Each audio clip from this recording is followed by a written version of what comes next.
जय श्री राम। बहुत बहुत स्वागत है आप सभी का एक बार फिर से आपके ही अपने YouTube चैनल पर। मैं पंडित आशीष शर्मा। आज हम बात करेंगे कि धनु राशि के जातकों के लिए वर्ष 2025 के अंदर क्या आपका लक बेमिसाल होगा, क्या आपका करियर शानदार होगा, शनि की ढैया शुरू होने के बाद भी क्या वर्ष 2025 में आपको ग्रोथ मिल सकती है, कैसे रहेंगे आपके लक के फैक्टर वाले प्लैनेट्स बृहस्पति, और कैसे रहेंगे आपके करियर के प्लैनेट शनि। चाहे आप नौकरी कर रहे हैं, चाहे आप व्यापार कर रहे हैं, आप संतान की इच्छा रखते हैं, आप धन की इच्छा रखते हैं, आप प्रमोशंस तरक्की की इच्छा रखते हैं, तो इस वर्ष 2025 में मुख्य ग्रह गुरु और शनि क्या मिलकर आपकी तकदीर को बदल सकते हैं। कौन सा फैक्टर ज़्यादा स्ट्रांग है, करियर ज़्यादा बेहतर है या लक ज़्यादा बेहतर है या दोनों ही आप सपोर्टिव हैं, वो सब कुछ विस्तार से इस वीडियो में जानकारी आपको मिलेगी।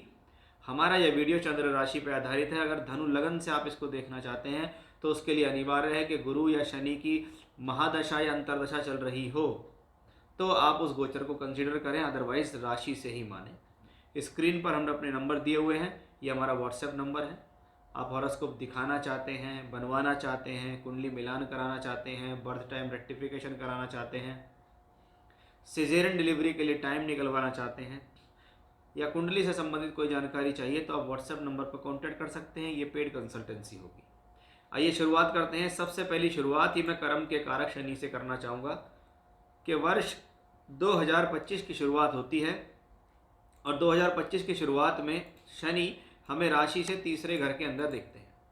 मैंने अपनी पिछली वीडियो में बताया भी था और बहुत सारे लोगों से जिनसे मैं इंडिविजुअली बात कर चुका हूँ, उस पिछले भी उन्होंने कहा था जी आपने जब अपने शनि के ट्रांजिट के बारे में बताया था कि या तो आपकी नौकरी बदलेगी या ट्रांसफ़र होगा या स्थान बदलेगा या दूर स्थान से जुड़ेंगे या विदेश जाएंगे या कम्युनिकेशन से फ़ायदा मिलेगा या लोगों से मिलेंगे या ट्रैवलिंग्स बहुत रहेगी, कि हमारे जीवन में ऐसी ही घटना घटी है।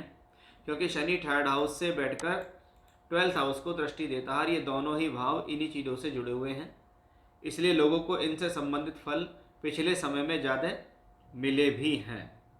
तो शनि अगर थर्ड हाउस में है तो वैसे ही बहुत अच्छा मैं इसको शनि को थर्ड हाउस में बताता हूँ, और वो अपनी ही राशि में बैठकर 12th को देख रहा है, उसलिए ये कॉम्बिनेशन अच्छा है। मैंने पिछले समय में कहा था कि भाई शनि की पंचम भाव पे दृष्टि है और शनि की नवम पे दृष्टि है, इसलिए ये संतान में कंसीव करने के लिए भी अच्छा समय है।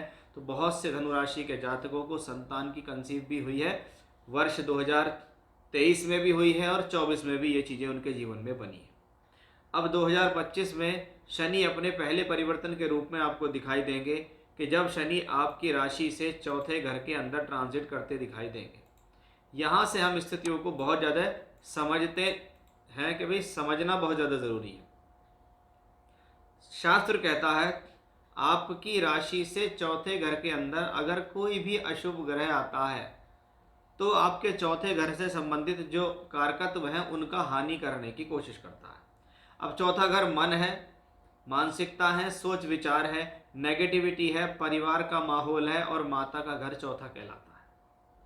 अगर वहाँ पर कोई अशुभ ग्रह का ट्रांजिट होता है, जैसे सूर्य, राहु, केतु, मंगल और शनि, अगर ये राशि से फोर्थ भाव में आते हैं, अपनी शत्रु की राशि में आते हैं, अपनी नीच की राशि में आते हैं, तो ज़्यादा प्रभावशाली होते हैं। बनिष्पत स्वराशि या उच्च के होते हैं तो इतने प्रभावशाली नहीं होते, यानी इतने नेगेटिव फल उनके नहीं मिलते। चंद्रमा से चौथा शनि हमेशा से लघु कल्याणी के रूप में जाना गया है, जिसको हम कलयुग की भाषा में शनि की ढैया भी कहते हैं, क्योंकि शनि स्वभाव में देखा जाए तो सबसे ज़्यादा मैलेफिक हैं और लंबे समय तक एक राशि में बैठते हैं, इसलिए शनि का 2.5 वर्ष तक यहाँ होना ढैया के रूप में माना गया। चंद्रमा से चौथे घर में शनि का होना आपके फोर्थ हाउस को डिस्टर्ब करेगा, यानी शनि अगर यहाँ आते हैं तो आप अपनी माता के स्वास्थ्य का ध्यान रखें।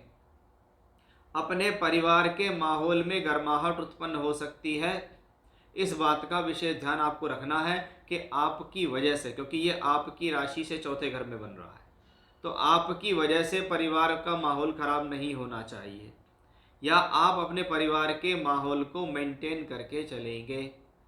चंद्रमा से चौथा शनि यानी मेरे मन के अंदर नेगेटिव थॉट्स आना अनिवार्य है, यानी चंद्रमा से चौथा शनि मन में टेंशन, घबराहट, चिंता, नेगेटिव थॉट्स, परेशानी, चिंतन, मानसिक अवसाद, बिना वजह के तनाव, ये सब देने में सक्षम है, ऐसा उसका स्वभाव है और वो देगा भी। क्योंकि चंद्रमा से चौथा भावाद भवम का सिद्धांत कार्य करता है। चौथे से चौथा हमेशा सुख है, 10वें से 10वां कर्म है, पंचम से पंचम संतान है, लाभ से एकादश लाभ है। इसीलिए ये चंद्र से चौथा शनि है और चंद्र से चौथा शनि आपके 4th हाउस के कारकत्वों को प्रॉब्लम में डालेगा। अब यही शनि की आप अगर दृष्टियों के बारे में बात करो तो छठे घर पे पड़ रही शनि की दृष्टि, छठा भाव रोग ऋण शत्रु का भाव है। यानी रोग, ऋण और शत्रु तीनों को एक्टिवेट कर सकता है ये प्लेनेट, आपको सावधान रहना होगा।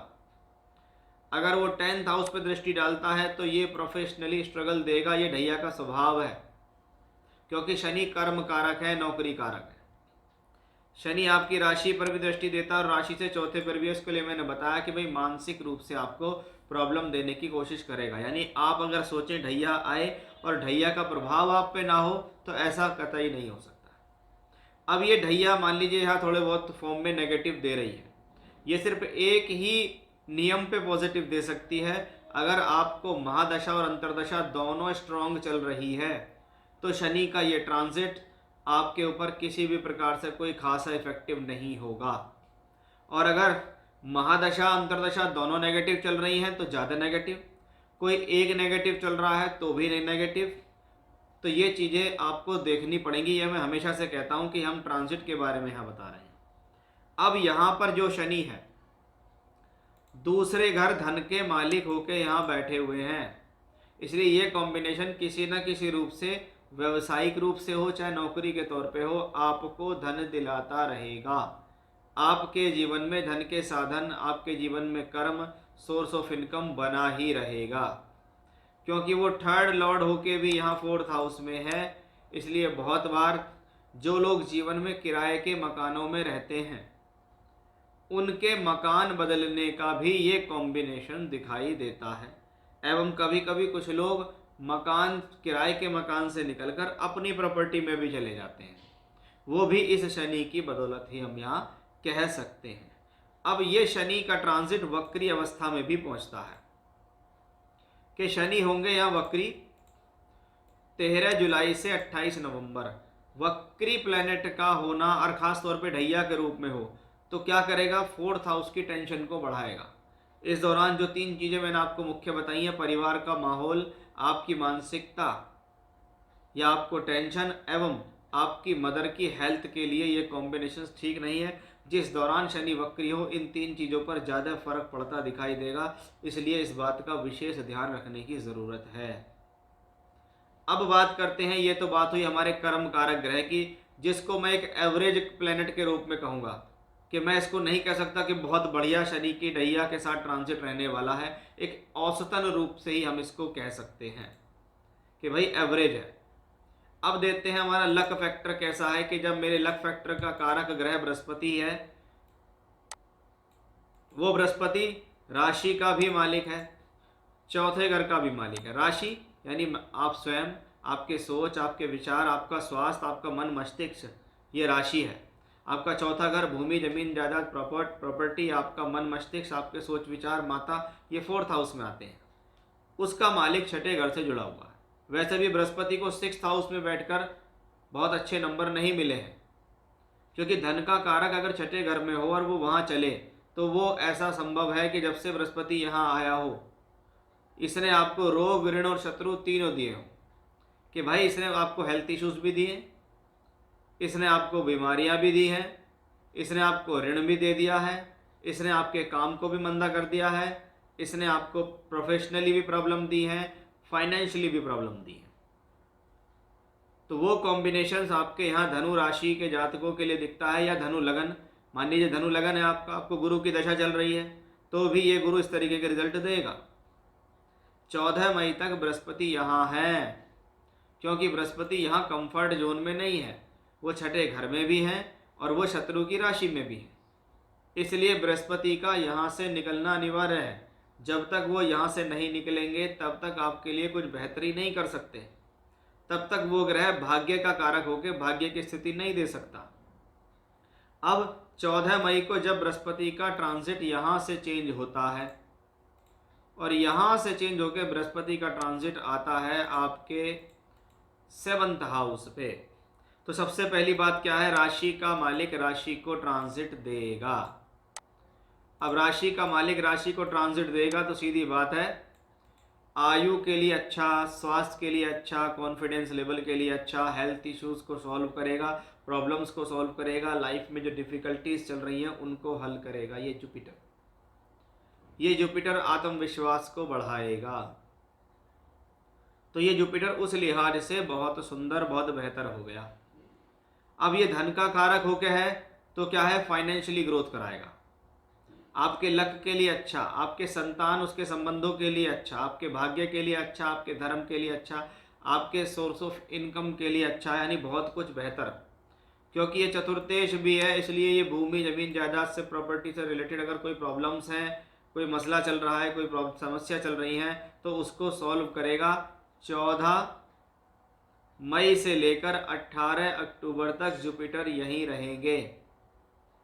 यहाँ से बैठकर उनकी लाभ स्थान पर दृष्टि सोर्स ऑफ इनकम को दर्शाती है और यहाँ से बैठकर ये दृष्टि बताती है कि भाई हम, अगर आप एफर्ट्स कर रहे हैं, कोई सोशल मीडिया प्लेटफॉर्म के रिलेटेड कर रहे हैं, ट्रैवलिंग्स के थ्रू कर रहे हैं या कम्युनिकेशंस के थ्रू कर रहे हैं, तो उसमें सफलता मिलती है।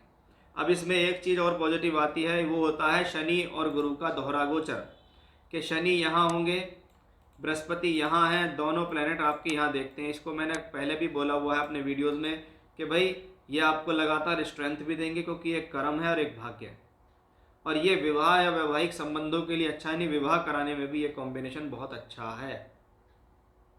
तो शनि, बृहस्पति की पोजीशन और दृष्टियां दोनों आपके लिए सकारात्मक है। 14 मई से 18 अक्टूबर काफ़ी हद तक आपका लक बहुत सॉलिड है। अब बृहस्पति आएंगे आपकी राशि से अष्टम भाव के अंदर। इसमें सबसे पॉजिटिव बात क्या है कि बृहस्पति का सीधा एस्पेक्ट आपके 7th हाउस पे आता है, 7th दृष्टि दूसरे घर पे आती है, और 9वीं दृष्टि यहाँ से बैठकर दूसरे घर के स्वामी शनि पे आती है। यानी बृहस्पति का लगातार संबंध धन के भावों से बनेगा। 18 अक्टूबर से 5 दिसंबर बृहस्पति उच्च के होंगे।